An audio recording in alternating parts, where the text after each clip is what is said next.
আজকের ভিডিওতে আমরা কথা বলবো কাওয়াসাকি নিনজা 125 বাইকটা সম্পর্কে। এই বাইকটা বাংলাদেশে লঞ্চ হওয়ার সময় বেশ ভালোই হাইপ ছিল, কিন্তু বাইকটা পরবর্তী সময়ে গ্রাজুয়ালি খুবই ফ্লপ করেছে। আসলে ফ্লপ করার কারণ কি, আর বাইকের বর্তমানে কি অবস্থা, বাইকটিকে আপনারা পারচেস করবেন বর্তমান সময়ে, সব কিছু জানতে পারবেন আজকের এই ভিডিওতে। যদিও কাওয়াসাকি একটা রিনাউন্ড ব্র্যান্ড এবং এই বাইক ব্র্যান্ডের স্ট্রং একটা পজিশন ওয়ার্ল্ড ওয়াইড রয়েছে, তবুও বাংলাদেশের বাইক মার্কেটে এই বাইকটার ব্র্যান্ডের 125 সিসির কাওয়াসাকি নিনজা কেন ফ্লপ করলো? এটার প্রথম কারণটা হচ্ছে বাইকের প্রাইস। বাইকটার বর্তমান প্রাইস হচ্ছে 4,99,000 টাকা, মানে প্রায় 5 লাখ টাকা। একটা 125 সিসি বাইকের প্রাইস 5 লাখ টাকা।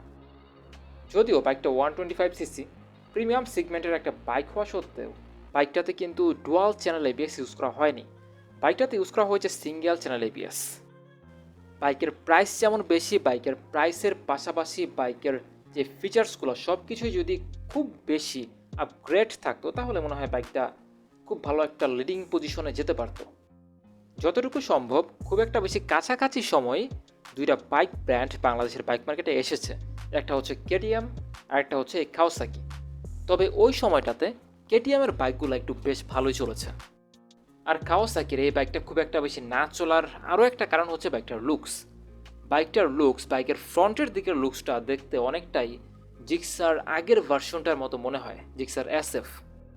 কিন্তু কেটিএমের লুকসের প্রতি মানুষের একটা দুর্বলতা অনেক আগে থেকে ছিল, এখনও আছে। এই জন্য কেটিএমের বাইকগুলো বেশ ভালোই সেল হয়েছিল। কাওয়াসাকি নিনজা 125 বাইকটা থেকে আপনারা পাওয়ার প্রডিউস করতে পারবেন 14.80 বিএইচপি এবং টর্ক প্রডিউস করতে পারবেন 11.70 নিউটন মিটার। বাইকটার মাইলেজ আপনারা পেয়ে যাবেন 40 কিলোমিটার প্রতি লিটার ফিউলে, এটা কোম্পানি ক্লেম করছে। তবে একটা 125 সিসি বাইক হওয়া সত্ত্বেও বাইকের মাইলেজ এর চেয়েও কম। এটা হচ্ছে বাইকের একটা নেগেটিভ সাইড। আর বাইকটার টোটাল সিট হাইট হচ্ছে 785 মিলিমিটার। এটা আপনার উচ্চতা যদি 5 ফুট 5 হয়, আপনি ইজিলি বাইকটাকে রাইড করতে পারছেন। আর টপ স্পিড আপনি পেয়ে যাবেন 120 কিলোমিটার প্রতি ঘন্টায় আর কি।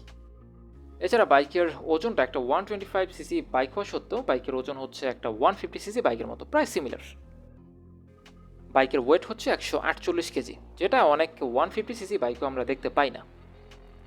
অনেক 150 সিসি বাইকের ওয়েটই এর চেয়ে কম।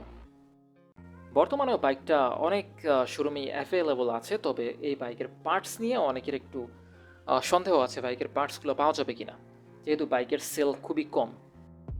আর আমরা আমাদের দেশে দেখতে পাইছি যেসব বাইকগুলোর সেল একটু কম হয়েছে, ওইসব বাইকের পার্টস খুব একটা বেশি পাওয়া যায় না। ওই ক্ষেত্রে আপনার বিবেচনা করতে হবে আপনি বর্তমান সময়ে বাইকটা পারচেস করবেন কিনা। আর নেক্সটে আমরা কেটিএম 125 এবং এই বাইকটার কাওয়াসাকি নিনজা 125 দুইটা বাইকের একটা কম্পেয়ার ভিডিও তৈরি করব। তখন আপনারা একটা ধারণা পেয়ে যাবেন দুইটা বাইকের ভিতর কোন বাইকটা বেস্ট, যদি আপনারা এই দুইটা বাইক থেকে যে কোনো একটা বাইক পারচেস করার চিন্তা ভাবনা করেন সেই ক্ষেত্রে।